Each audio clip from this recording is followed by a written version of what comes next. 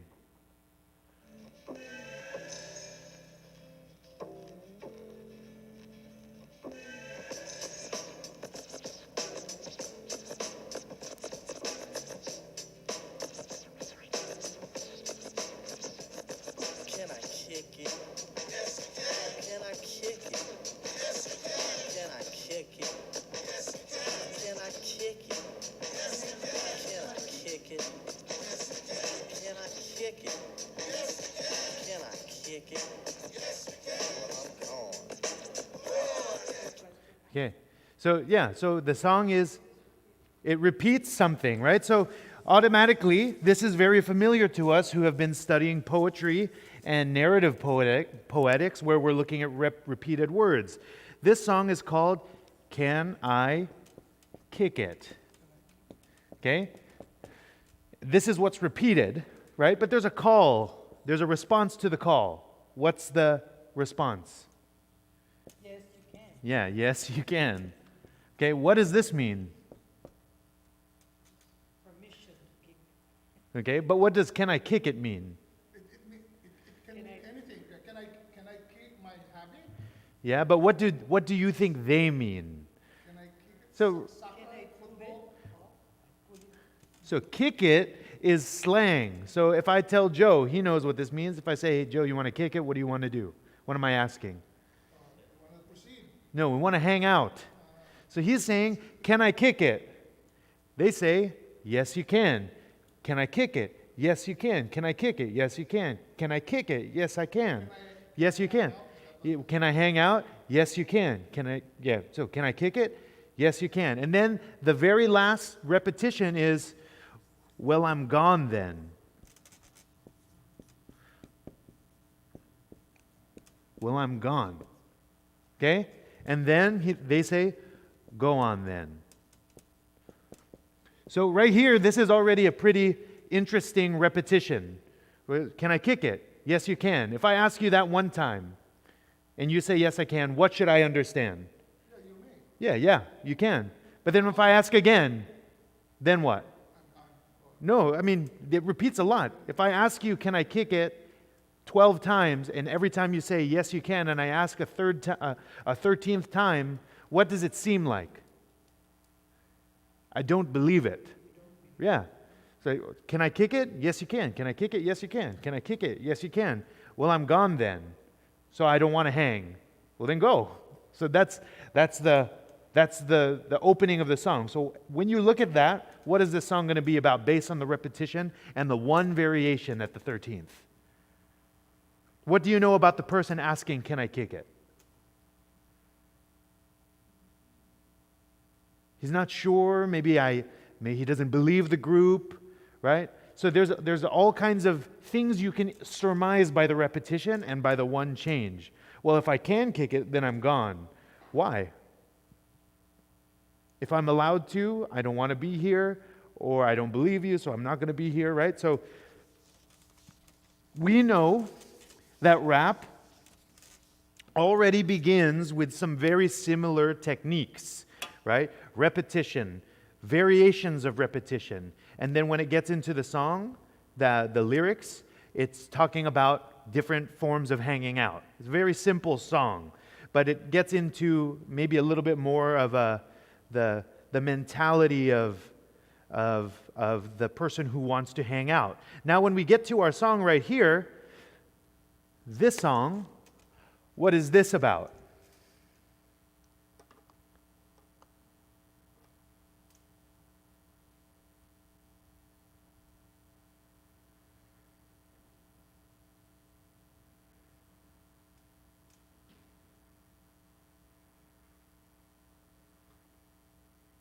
What is this about? So when you see this phrase like this, what does it remind you of? Somebody already made.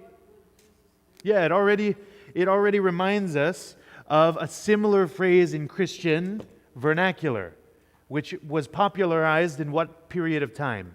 In the 90s, where classic worship music had its huge, that's I Can Sing of Your Love Forever, Shout to the Lord. This is all 90s, late 80s, early 90s, early 2000s music, right? So you could call that the modern CCM, right? What's CCM? Contemporary Christian music. So King's Kaleidoscope is not CCM, right? They make music that is very much not CCM. They're making music that is on the fringes of CCM. If you've ever listened to some of their other stuff, it's jazz, it's funk. This album has some rap in it, but then the next song is like a ballad. So they're doing a lot of different kinds of music. And maybe that's what they mean by King's Kaleidoscope, right? It's a lot, and it's different iterations of the same thing, and you look at it at a different perspective, and it looks really different. So here we are at a callback to what would Jesus do.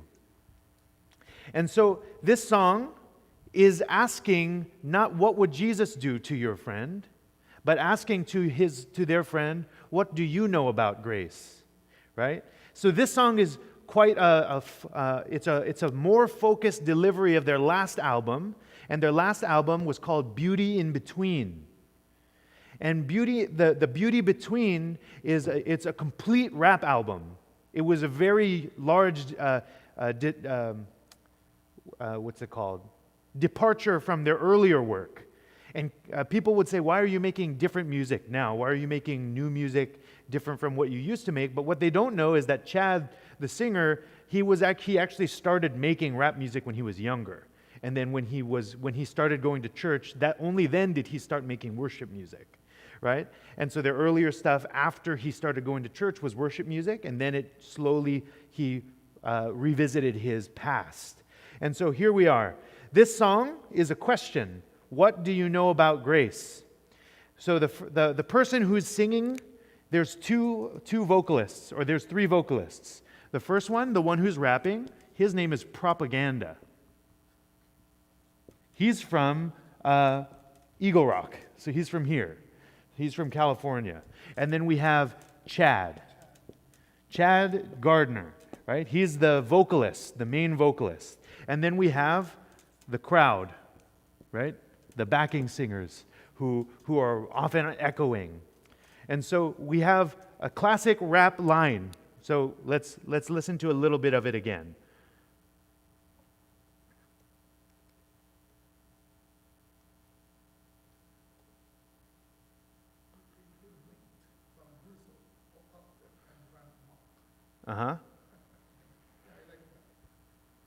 And so what immediately what's the posture of the singer, of the rapper, of the MC? That's actually what you call you call them master of ceremonies or MCs. What's the posture of the MC singing this song? I think he's like a conscience of that. Yeah, it's almost like he's a Jiminy Cricket, right? He's playing a Jiminy Cricket, and he's talking to whom? In general, to the Christians. To his brothers and sisters, right? He's saying, what do you know about grace, right? So he's asking a question to his brother and sister here, right? And I'm trying to find the singles. Yeah, see? So here we are.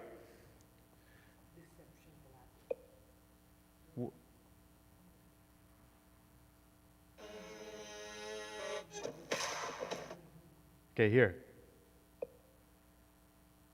Ooh, come on.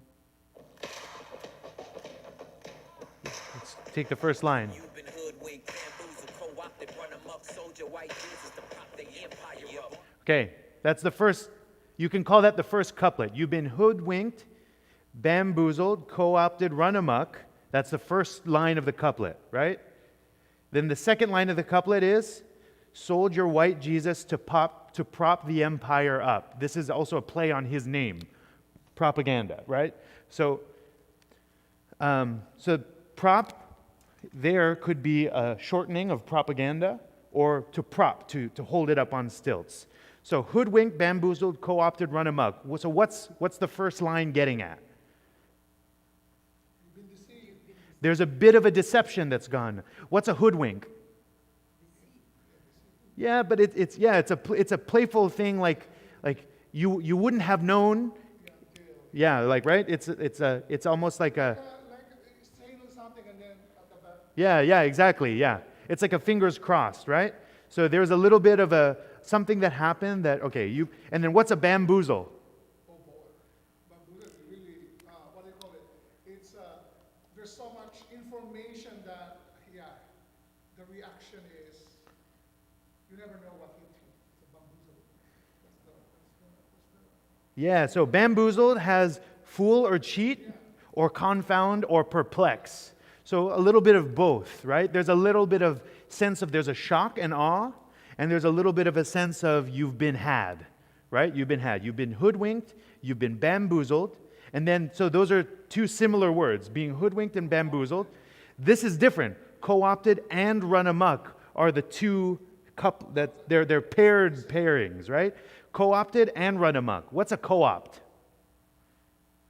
It's sort of like when you shoehorn something in. I give you this thing, but the whole plan was to also get the thing trailing behind it, right? It's like when people don't like when people share straws. You drink, you get your drink, but then there's a little bit of a co-op because you also get some spit back in the drink. That's the backwash, right? And so what's run amok?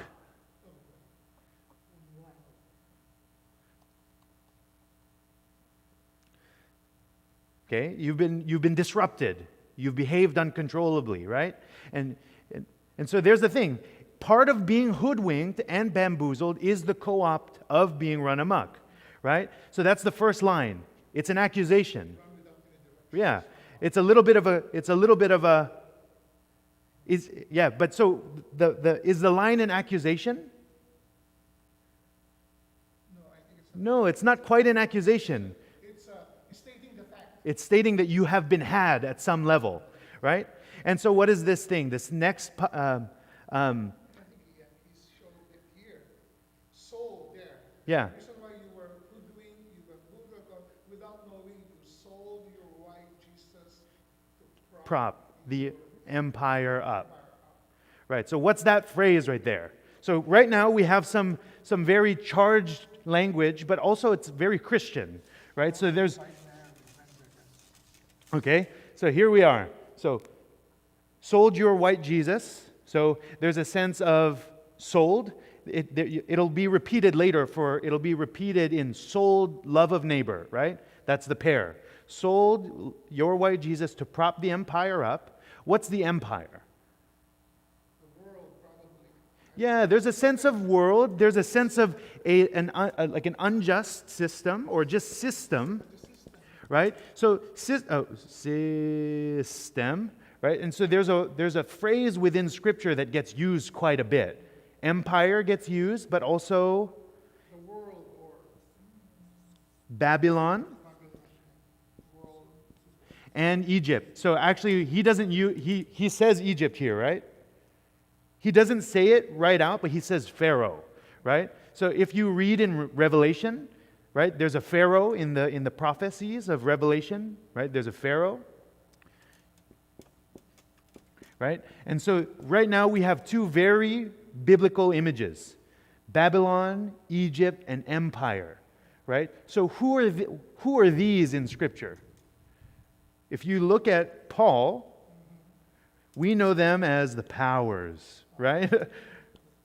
Right, the powers, the authorities, or the principalities. So you have this sense of an overarching, this is what's hoodwinking you, bamboozling you, co-opting you, and causing you to run amok, right? And it has to do with selling the white Jesus. So in this image right here, behind this wall, we have the most copied image of Jesus. It's a German, it's a World War II image of Jesus, actually.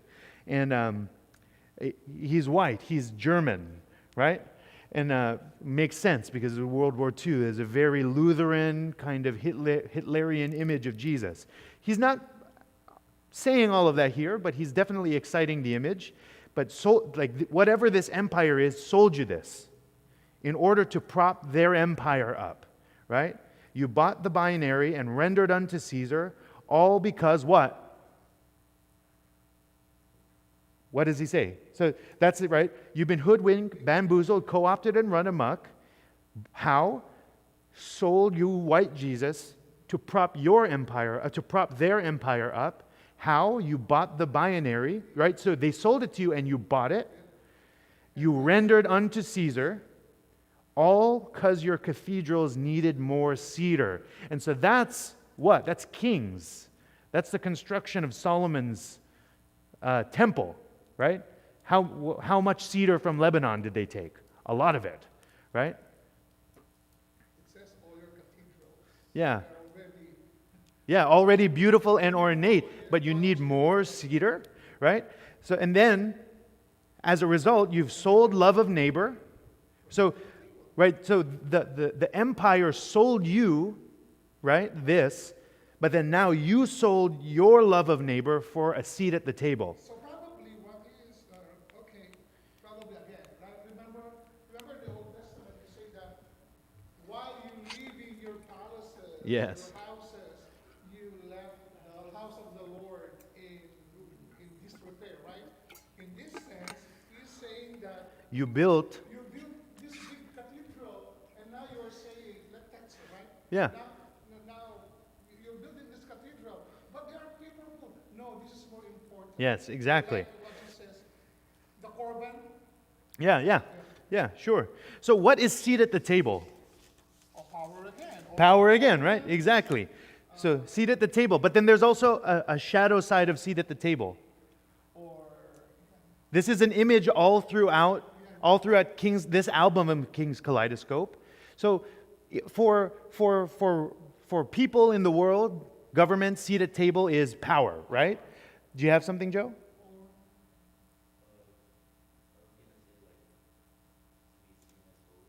To be seen as holy. So you have the table of grace, right? So you have seat at the table, like the feasts of Jesus, right? And so there's a little shadow side of it because that's the co-opt, that's the hoodwink, that's the bamboozle. They think that they're setting a table for the Lord, but they actually sold the neighbor.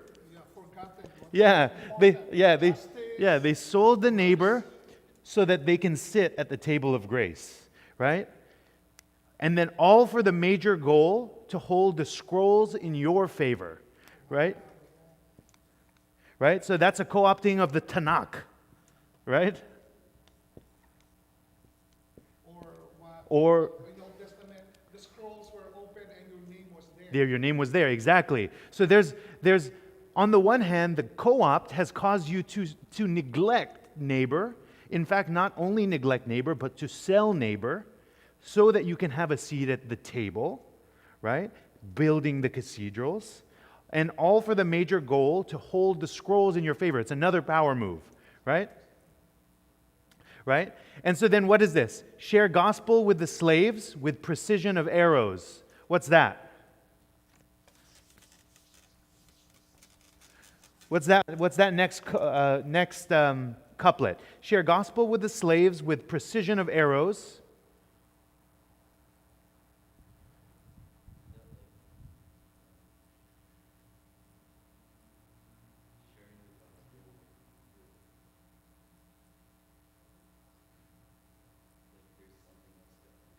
Yes, sure. So remember, we have to, this is, at the very beginning, this is not an accusation, right?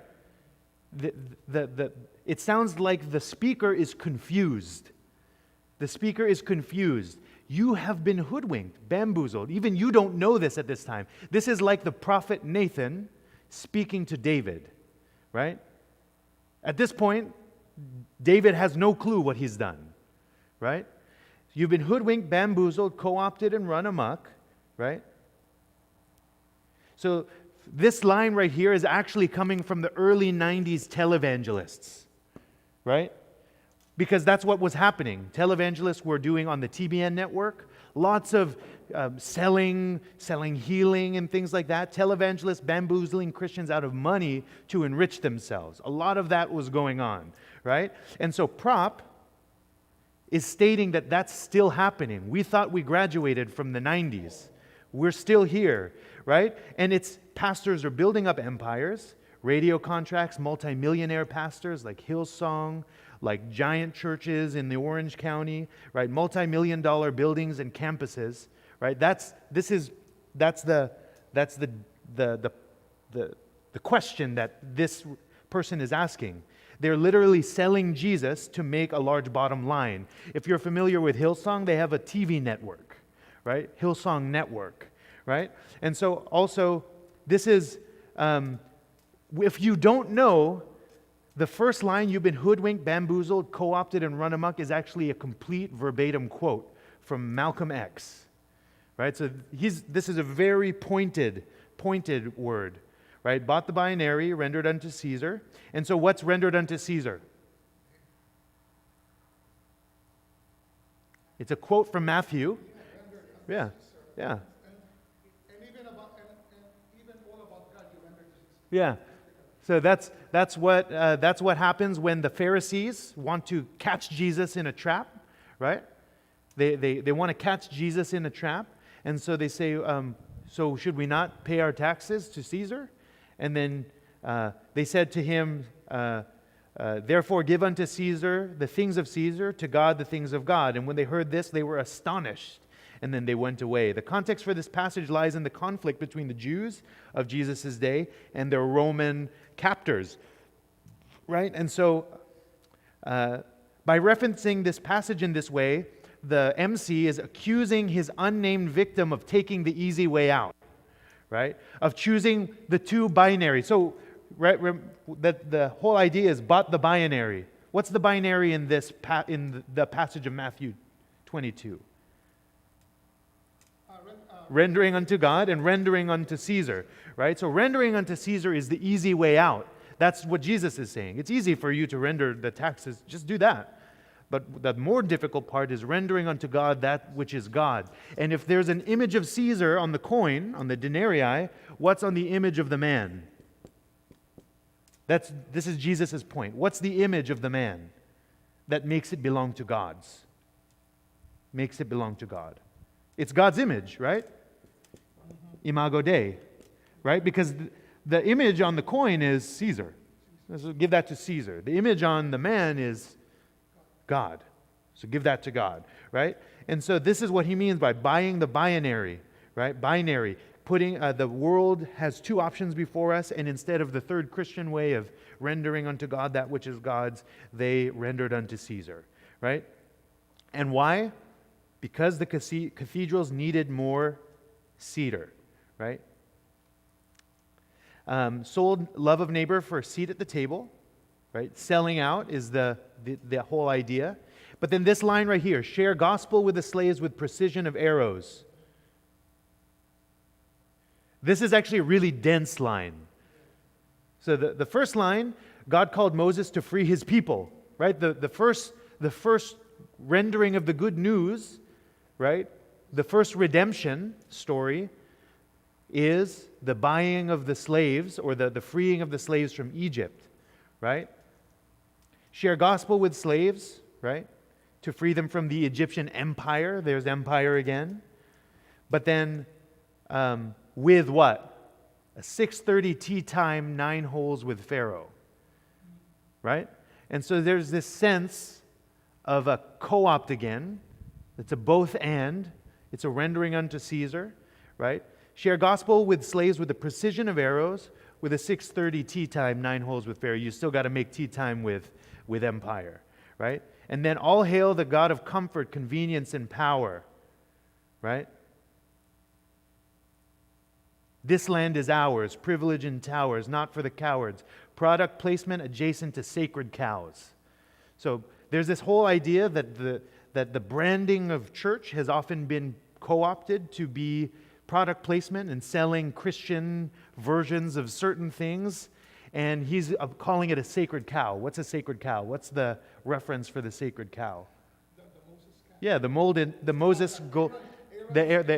Aaron's calf, right? And so then now it goes into the two. Chad, you want to fight what's righteous? You want to fight what's righteous? Yeah. You won't hope for the hopeless? Your gospel says it all. So whatever form of this Christianity that you're doing, it's counter, right? You're fighting what's right. You won't hope for the hopeless. The gospel says it all. And then here, you want to hoard the future, but you're tripping in the moment. Because a lot of this is for what? Prestige or prosperity or crowns or things like that, or jewels in the kingdom of heaven. But in the moment, you're tripping up, right? Your world is going to fall. And then the question, what do you know about grace? Right? And then it goes on to say, y'all won't see nothing different unless you learn how to listen and see political prisons to come down. You work against our mission if only self is envisioned, and in the mirror when enemy come round.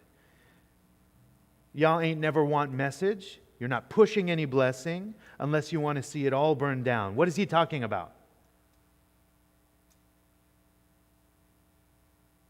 What needs to burn down in his mind?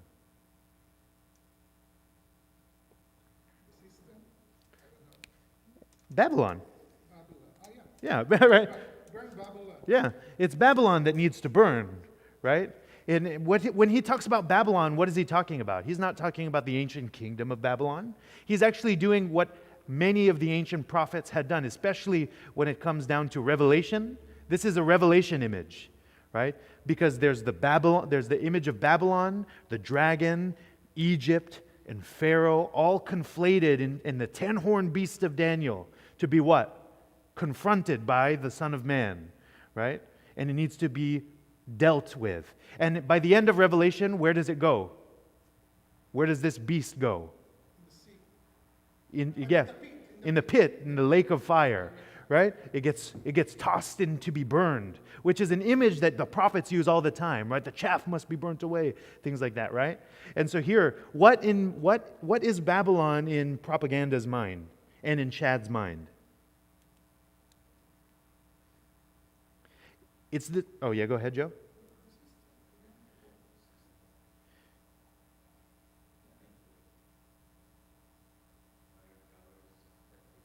Yes, again, we're back to the powers. The thing that takes advantage, the thing that, like sin in Cain, in Abel, right? The chata, it's like a what? It's like a beast crouching, and it takes advantage, and it pounces, and it desires us. And when we don't rule over it, what happens? You're bamboozled, you're co-opted, you're run amok, and you do all of these things, right?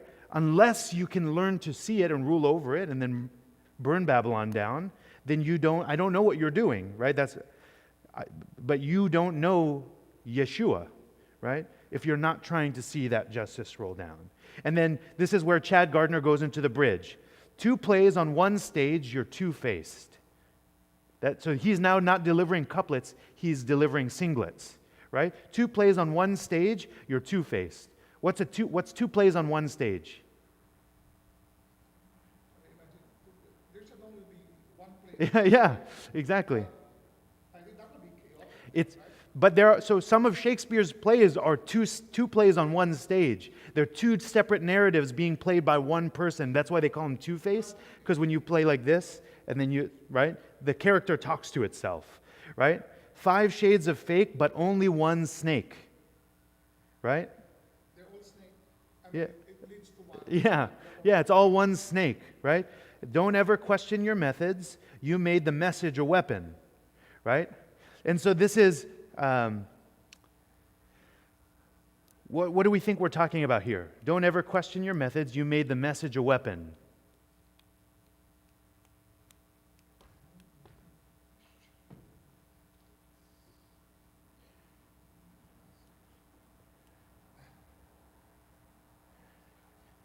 So he's actually talking about a lot of Christian history where people have weaponized passages, right? Do you know one of the major legacies of Martin Luther, not King Jr., but Martin Luther, the granddaddy of the Protestant Reformation? Yes, very huge anti-Semite. By the end of his life, he was so bitter towards the Jews because they murdered Jesus. And so one of the legacies of Martin Luther, or the Lutheran tradition before it became Reformed, before they had to sort of atone for these sins, one of the major ways that this message was weaponized was the Berlin church housed Adolf Hitler. And on Sundays, he would deliver messages from the pulpit of a Lutheran church in Berlin. And he would be quoting whom? Martin Luther. And so this is, don't ever question the method. You made the message a weapon. And so it's talking about having to do an introspection about what it is that we're saying. And so one of the kind of double entendres with this passage, share gospel with the slaves with precision of arrows, is actually in American history why people like, what's his name? Jonathan Edwards would keep slaves. His reason was it was better for the slaves to be in my house learning about God than they would be out in the world free. So there's a challenge for us as American Christians as we inherit our tradition, right? It happened, but we have to question the methods, right? And so here we are. Out of our way, watch what you say, bury your blade, carry your weight. Then he delivers 4, further emphasizing each other, right? Questionable methods that make the message of Christ a weapon. All of these ideas are biblical in their roots, right? People are using Bible to get there, right? But they're said in a way that is either out of context or purposefully weaponized, or even, as according to our MC in the first line, unwitting. They've been bamboozled, they have been co-opted, they have been run amok and hoodwinked, so they don't even know that they're doing it, right? That's what Jesus says, forgive them, Father, for they know not what they're doing. It's this sense that you don't know what you've done until you've done it, and you get the question of, Adam, where are you? Right? So out of our way, watch what you say, bury your blade, carry your weight. And then it says, don't rest on crosses you be on. Don't test the Jesus you lean on. Right? So what is this line right here? Don't test the Jesus you lean on. That's another biblical reference. It's 1 Corinthians 10:9. We must not put Christ to the test, as some of them did and were destroyed by the serpents, right? And so this is a very, very concise reflection on sin as it desires us and bamboozles us and deceives us. This is a reflection on Romans 7, right? And so where does it all end for them? You want to fight what's righteous. You won't hope for the hopeless. Your gospel says it all, but you're tripping in the moment. Your world is going to fall. What do you know about grace? What do you know about grace? And then it goes, burn it all down. Burn Babylon down. Right? So there's a sense in which you cannot negotiate or cooperate with the Babylon in your mind. Right? It must be done away with. Right?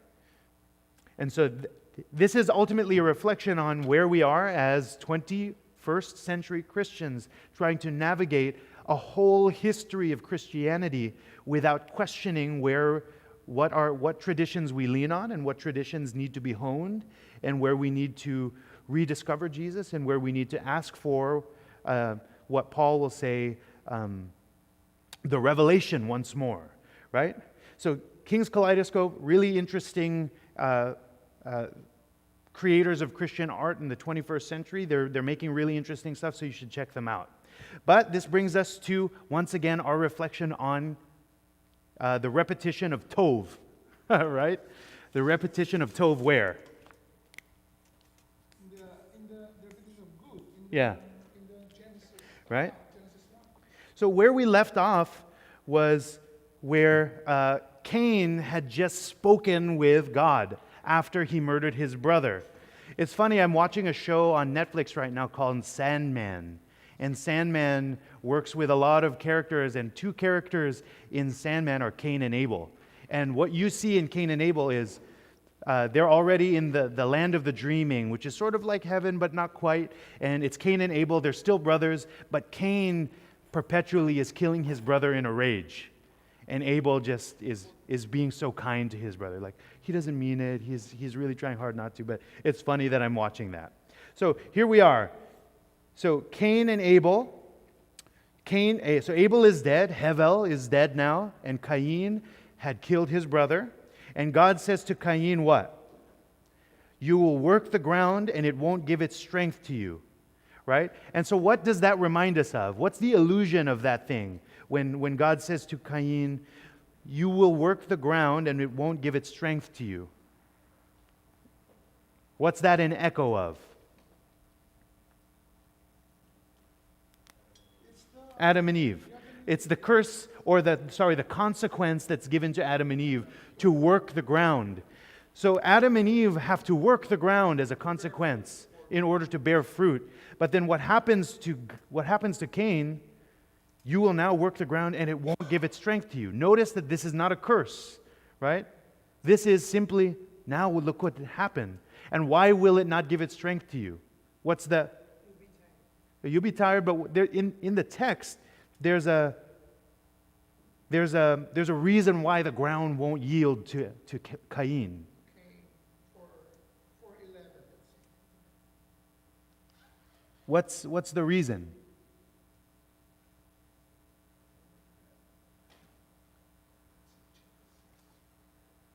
So in Genesis 4, the Lord said to Cain, where is Avel, your brother? And he said, I do not know. Am I my brother's keeper? He said, what have you done? The voice of your brother's blood is crying to me from the ground. Right? So this is a very interesting phrase. The voice. So there's a voice here, right? There's a repetition of voice. The voice of not God in the coolness of the day, but the voice of whom? Well, the blood. Yeah, receive your brother. Right? The voice of the blood of his brother is crying out to him from the ground. Right? That's actually a quite terrifying image. Right? What is the sound of Abel's blood crying out from the ground? Right? Yeah. Yeah. So there you have the voice of your brother's blood is crying to me from the ground. Now you will work it, and it will not give fruit to you. It will not give its strength to you, right? And so if many of us have probably read this, but have never made the connection to the Adam and Eve story, right? And then what happens? God garash, the Hebrew word for banished. God banishes. And at the end of Genesis 4, right, so what happens at the end of 3? They are banished from the garden, right? There's an angel guarding. But then in Genesis 4, what does Cain say? What does the banishment say? Right? In 3:24, and God banished, or God garashed the human, and he camped east of Eden, east of the Garden of Eden. Right? But in Genesis 4, verse 14, what happens? Does God banish Cain? Can they be more banished from the garden? Dragging me from the land. Yeah, so can Cain be any more banished from the land? No, they're already out of Eden. So what does Cain say here? And today you are driving me, Yes, he's blaming God. and I will be hidden from your presence. Yes, okay, so this is really interesting. Because did God hide his presence from Adam and Chava in the garden? No. What did they do? They also hid. So they physically hid. And then God said, Adam, where are you? What have you done? Right? But then here, so God banished them from the garden. So now they're already outside of the Garden of Eden. And then he goes up, what's going on, Cain? What's happening? And then Cain says, look, right? Behold, really that's just look what you've done. Like, behold, look at this. look, you have banished me from the face of the ground, right? Why is the face of the ground not yielding its strength to Cain? Is it because of God? No, because of what he has done. Because he works the field. What did he water it with? The blood of his brother. Right? There's a deep and perverted and perverse alienation from his work. Where did he kill his brother? In his field. Right? He killed his brother in his field and watered it with his brother's blood. Why does the ground not yield its strength to Cain? Because of Cain. Right? And then why is he banished from the presence of the Lord? Is he banished from the presence of the Lord? Where is the Lord? He's there with Cain. Right? Is this something that probably, I don't know, because in the psalmist, especially Psalm 51, you will hear, I pray that you will not hide me from thy presence. Yes. Restore to me the joy of salvation. Hide not yourself from hide not myself from your presence. Yes. Prayer of David. Yes. So exactly. So ultimately, the prayer of David in Psalm 51 is a reflection on what? Chata. It's a reflection on his sin, that he was bamboozled. He did not realize what he had done to Uriah until Nathan shows him. When Nathan shows, look what you've done. That's you. The one you're mad at is you. Right? And then that's when he rips in sackcloth, and now he exactly, what was he thinking? And so what you have here is now David is reflecting in Psalm 51 about this sin. And this is that's a really interesting poem as well, the psalm. But like right now, is Cain actually alienated from God? No, because if they were alienated, where would God be? In the garden. But where is God? He's in the wilderness. He's in the wilderness with Cain, watching what he had done, right? This is further echoed by when they're exiled to Babylon, right? The presence of the Lord leaves the temple, and it goes with them east to Babylon. So there's a sense in which when the people of God have been exiled from the land, so too does their God follow, right? He's there too, right? How did God hear the prayers from Egypt, the cries from Egypt? He's there, right? He's moving with them. So, right? There's an image here that we're meant to see the irony here, or the irony, but also the tragic irony of how Cain is prevented from seeing that God is with him. Why is Cain prevented from seeing? Is it clear here? What's preventing him? Is it God?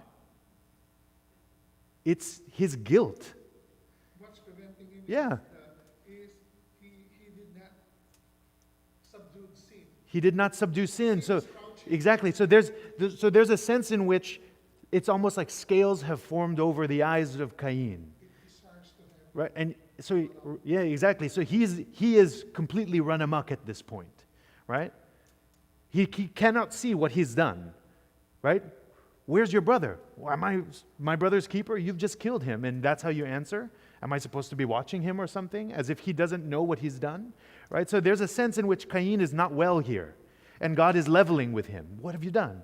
I heard your brother's voice cry from the ground. The blood is crying to me. And now look, you work the ground and it won't yield to you, right? And then he says, look, now what you've done, you've driven me from the land, you've banished me, right? And you've banished me from the ground. And then what? Cain cannot see, right? So what's the tragic drama is that Cain is not banished any more from God than his parents were, right? They're banished from the land. They're banished from the land that what? Works with them and gives them plenty, right? But where are they now? In the wilderness. But God is there too, right? And so it's the same process in the parallel lines. Who alienated Adam and Eve from God in the garden? Their choice, Yeah. and also the Well, really, it was their choice to hide, right? They hid. Not God. God came looking. Where are you? What have you done? Right? And then when they were banished from the land, God did not hide his face. Where was he? With them. When Cain kills his brother, before he was killing his brother, where was God?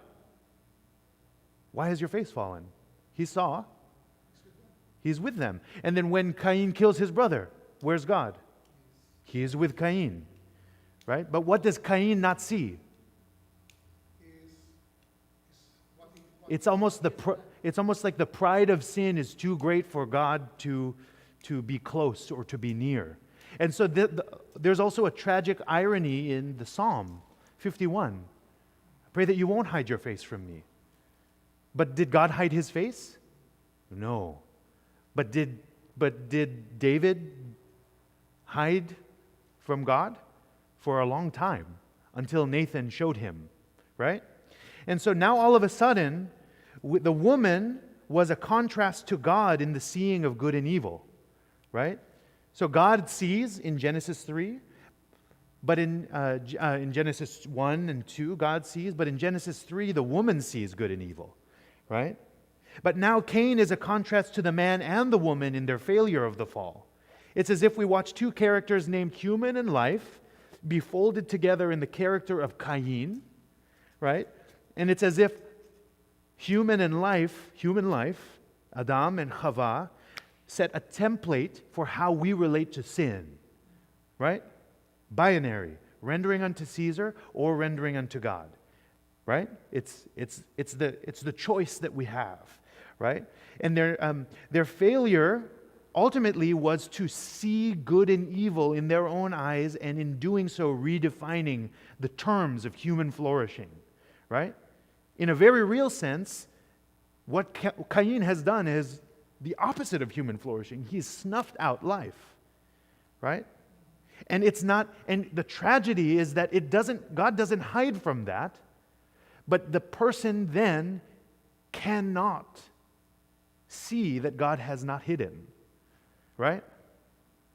That's the tragedy here, is that Cain is now alienated at some fundamental broken level. Right? Look what you've done. You've driven me from the land. Right? And it's as if now the failures of the parents are repeating themselves in what? The life of the children.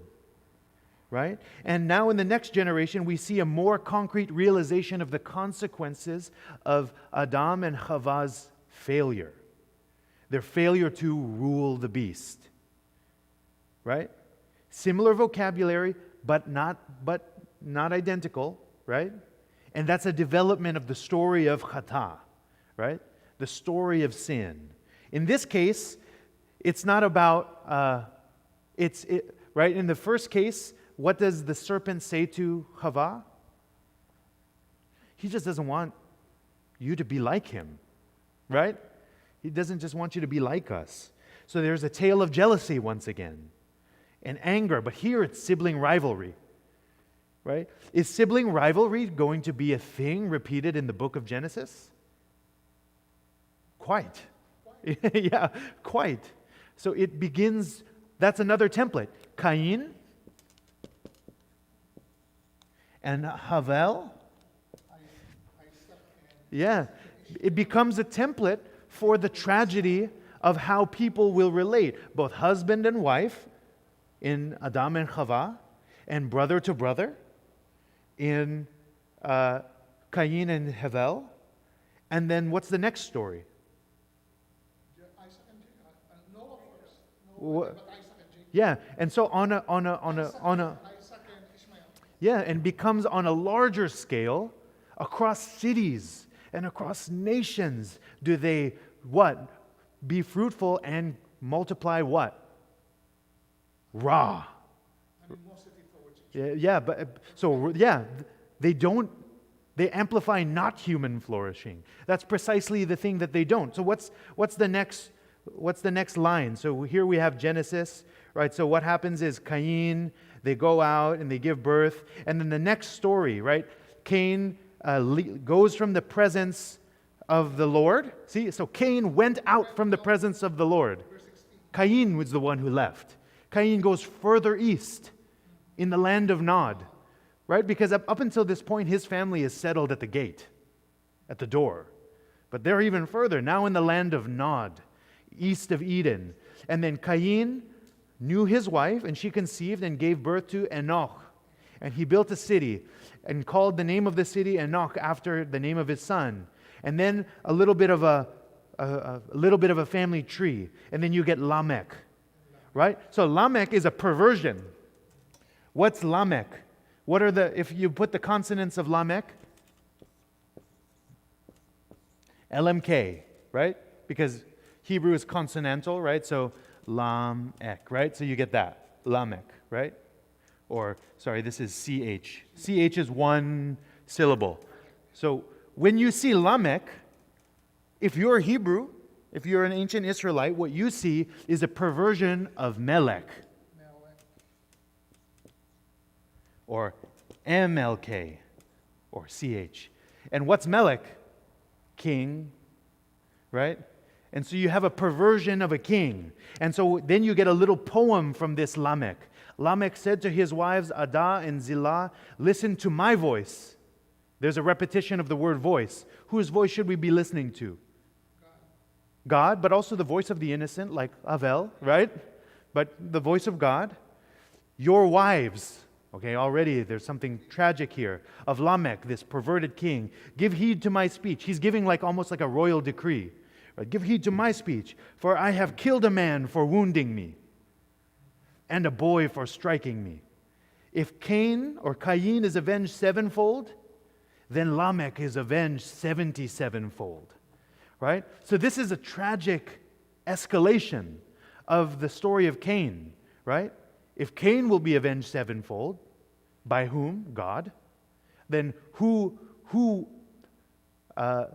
then Lamech will be avenged 77-fold. It's a full perversion of the perfect shalom, right? And so this is really tragic. But who will take the revenge? Lamech himself, the perverted king, right? And so there's this just really tragic escalation from brother to brother to now on a larger scale, right? A larger scale of the family, right?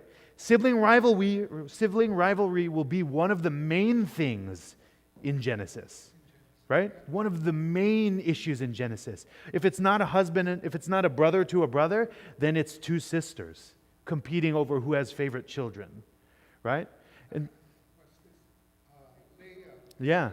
And then that competing over the favorite children ends up making rivalry among the kids, which leads to a child sent to slavery, lying about they was killed, right? It's tragic. And so what you have, this is actually one of the climactic moments with Joseph and his brothers, right? And so Brian Sigmund, a biblical scholar, he says this, that the Joseph story is just packed with Cain and Havel. It's packed with this imagery, right? And then it's also packed with Adam and Chava, right? And so what we just watched it happen in the first two narratives that set the template for every narrative throughout Scripture. If it's not going to be two kids, it's going to be father and son, like Isaac and Jacob. If it's not going to be father and son like that, then it's David and his children. If it's not like that, then it's David and Solomon. If it's not like that, it's Solomon and his wives, right? All across the board, it's a tragic mistelling. In the story of Moses, it's Miriam and Aaron versus Moses, right? They want to kill him at some point, right? And so it just keeps happening, and it keeps going, and it seems as though that doesn't matter how close you are to the Garden of Eden, if you're not there, you are set at odds, right? There's a bamboozling going on constantly. And unless people can learn to break their hip and be reminded of their struggle with God on the daily, they will not do what's right. They will not rule over, right? So it becomes like a snowball effect. This sin problem in the garden becomes like a pearl that just compounds itself in the mouth of this oyster.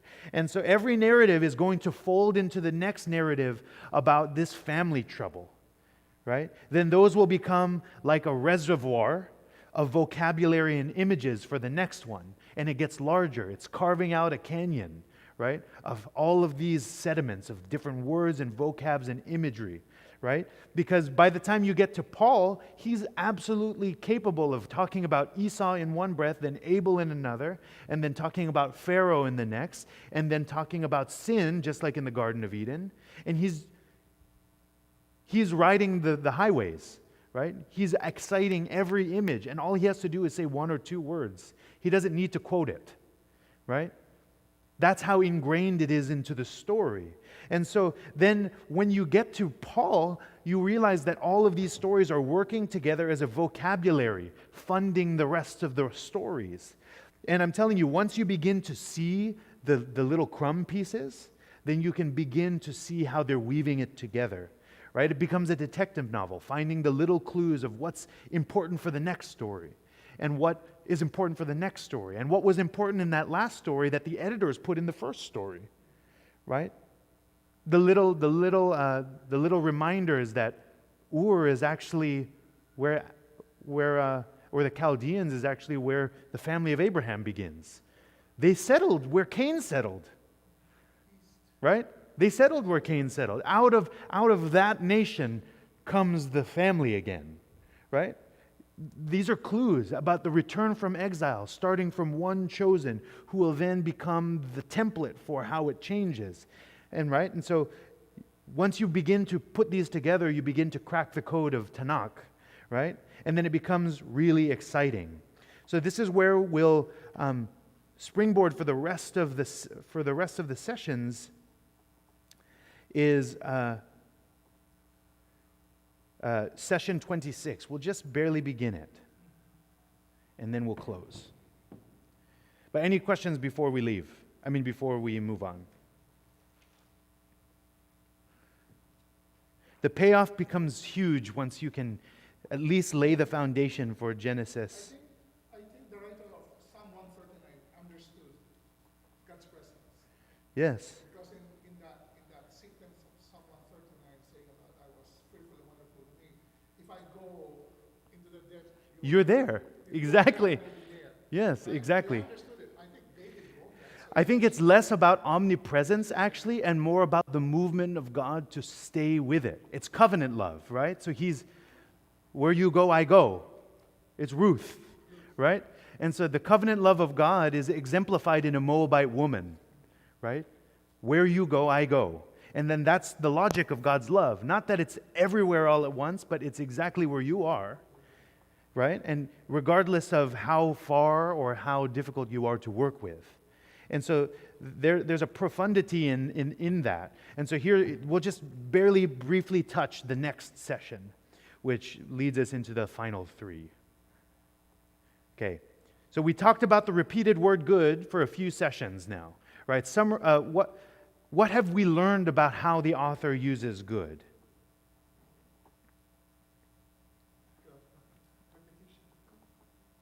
When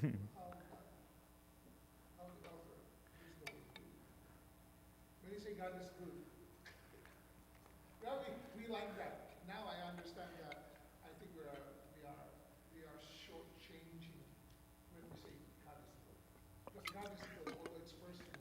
Based on Genesis chapter 2, God is good is that He's doing some good so that it will benefit. Exactly. So this is very important. So remember that when you say that, a lot of people translate the tree of good and evil. So Tov and Ra. But remember, Tov and Ra don't mean moral good and moral evil. Tov and Ra mean good for humans, bad for humans. Right? So good, or Tov in Scripture, is not abstract moral. It is relational. God is only good in as much as He is pouring out to us. Right? And we are only good in relationship in as much as we are pouring out to others. So there's a sense of we need to work for flourishing of others in order for anything to be called good. right? If it's not good for them, if it's not good for a neighbor, then it's not good, right? It's raw, right? And so that's why when you look at the moral laws in Leviticus, if somebody accuses you of wrong, what should you do? Go get witnesses or something like that. In Leviticus, if somebody accuses you of wrong, make a sacrifice at the temple and give them a goat. There's no, you should prove that it's right and wrong. At the mere suggestion that you had wronged someone, make it right. Right? If a society sets itself up that way, that is the way that it's tov, right? So that it's really quite interesting. There are witnesses for large disputes, right? But the best practice in Leviticus is if somebody accuses you of stealing a goat, give them the goat. Yeah, it's the same thing. Yeah, yeah. It's the same thing in the Sermon on the Mount. Yeah, exactly. Right, walk a mile, right? Yeah. For bread. Yeah, exactly. Yes. Give your tunic. One up it. Right? And so that's the logic of Leviticus, right? That's the logic of Torah. That's the logic of the voice of God, right? That's what God does, isn't it? If you go east, God goes east, right? If you go more east than Eden and you go to the land of Nod, then God goes to the land of Nod, right? And so it's quite a beautiful logic in the text, right? And so here we are. We're now in 26. We'll just begin this where it's repeated words between distant literary units. We were looking at just adjacent, right? Now we'll look at how far this can go. So now we're going to skip 5.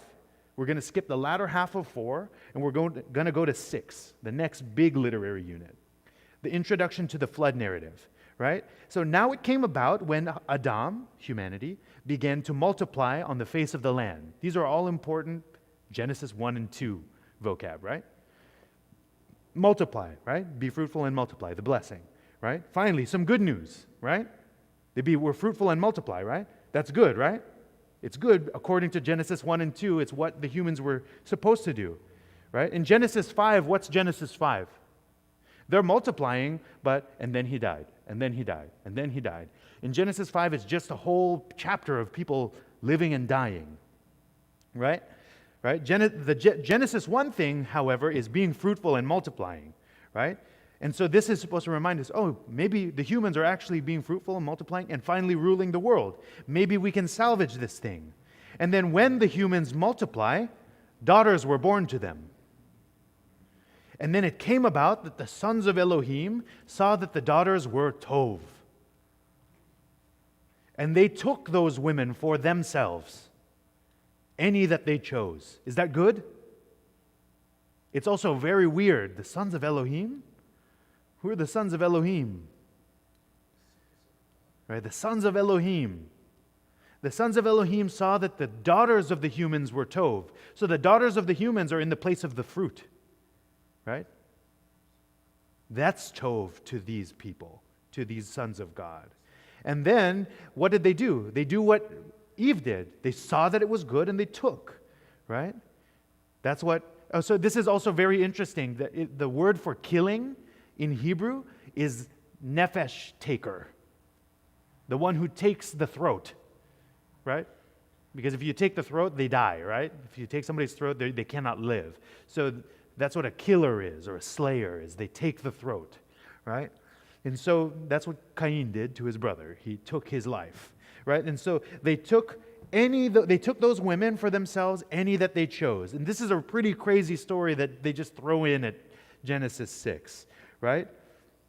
So in your translations, it might say beautiful, right? They saw that the women were beautiful.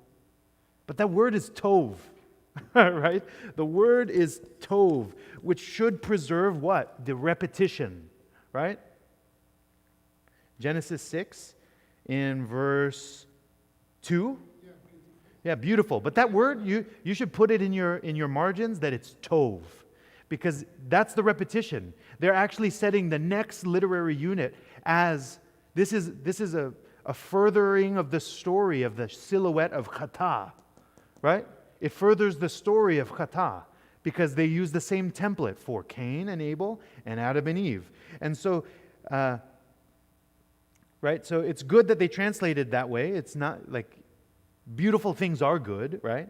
But it's important we see the repetition, right? Right. So when was the last time that a character saw what was good in their own eyes? When was the last time? Yeah. From Where was the last time we got the textual clue that somebody saw what was good in their own eyes? 3 chapters ago. Genesis 3. It was a woman. It was a woman in the presence of a snake. Right? Was there something weird about the snake? Well, he said, well, one, it spoke, right? That's weird that snakes spoke. But then he also said, he doesn't want you to be like us. He's talking about Elohim. So there's a clue here that's woven into the narrative that this snake is not a mere snake. Okay? So in the present, there's something, right? He talks, which is weird, and he seems to have insider knowledge about Elohim, about God, and who God is with, right? It's the... what's the adjective? Among the animals. Yeah, he is more crafty among, or wiser of all the animals of the beasts of the field. And when he says, God knows, let me tell you what God knows and why he's telling you that you will die, right? In Genesis 3, we have a woman being deceived by a snake that seems to have insider knowledge about God's counsel, right? And the counsel that God keeps. And she sees what is good, and she takes. Now you have a narrative about spiritual beings, right? Sons of Elohim, who are now seeing and taking not fruit, but women. The roles just seem to have switched a little bit, right? Similar repetition, vocab's there, but things are moving around, right? And what do these sons of Elohim see that's good in their own eyes? The women. Right? The women are beautiful. It's an exact inversion of Genesis 3, right? Except now it's not humans who are taking what is wrong. It is the sons of Elohim who then take what is not theirs to take, right? And these spiritual beings are the sons of Elohim, right? So this is a really big rabbit hole that we don't have time to get down, right? But if you do a concordance search, this is your homework. Just pull up a Bible concordance and search. You can do this in Hebrew, Benay. So my name is Bain, right? Benjamin. Benjamin is the son of the right hand, or the favorite son. And Benay, Elohim, is the sons of Elohim, right? Beni Elohim, right? The sons of God, right? So if you search Benay Elohim or sons of Elohim, or sometimes it'll say sons of God, right? If you do a concordance search, you'll find some very strange stories in Scripture that you might just completely gloss over. But remember, this is repetition. So this, if it's going to be repeated at all, it's a technical term. They're purposefully repeating it, right? The sons of God are there at Sodom. The sons of God are there at the tree with Yahweh. There's sons of God standing on the ridge line when Joshua walks through, right? And then another term, host of heaven, right? Which we see actually in Genesis 1, right? And all the hosts of them were complete, right? So this is really interesting. It's a rabbit hole. We don't have time to get into it. Yeah, like Son of God, exactly. They see something glowing, and it shakes the people who don't serve Yahweh Elohim. But they saw something, so they have a category for whatever that is. Yeah, exactly. So it becomes pretty strange. So all I'm saying is that in this particular phrase, sons of Elohim, in the Hebrew Bible occurs 10 times. And 10 times, it is a spiritual being. Right? So those people who want to argue that it's humans, because some translations will say the sons of the mighty, sons of mighty men, it will say, because they don't know how to translate sons of Elohim, so they'll say sons of mighty men, or mighty kings they'll even put. So your early translations might have that. They're obscuring sons of Elohim, right? Yeah, so overwhelmingly. So anyway, there are these creatures, right, that are called the sons of Elohim, that go ahead and invert the repetition in Genesis 3, and that's significant, right? So that will be where we'll begin next week, in Genesis 6, talking about the sons of Elohim. Okay, got it? Any questions or comments before we move on?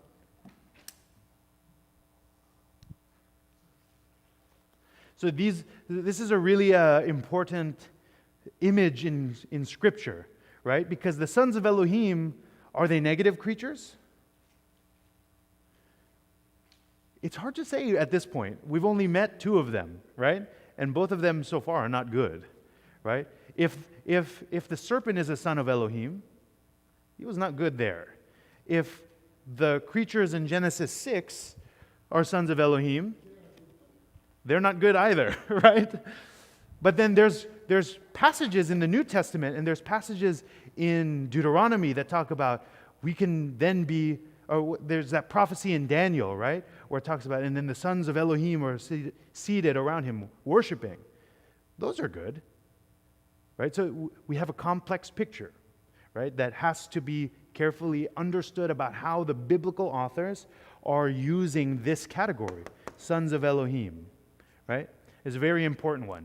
Hosts of heaven, sons of Elohim, and then later on you'll have other passages like this Hebrew word shedim, which sometimes get translated as bad spirit or something like that. These are all 3 related terms. If you remember, we did a Halloween session for your Monday Bible study where we looked at these passages in depth, so similar content. But we'll look at how they get repeated and how they get utilized to comment on Tov. Okay, very good. Any other questions before we close in prayer? Okay. Heavenly Father, we thank you for this evening, and we thank you for another time in which we get to really sit down and ponder Scripture and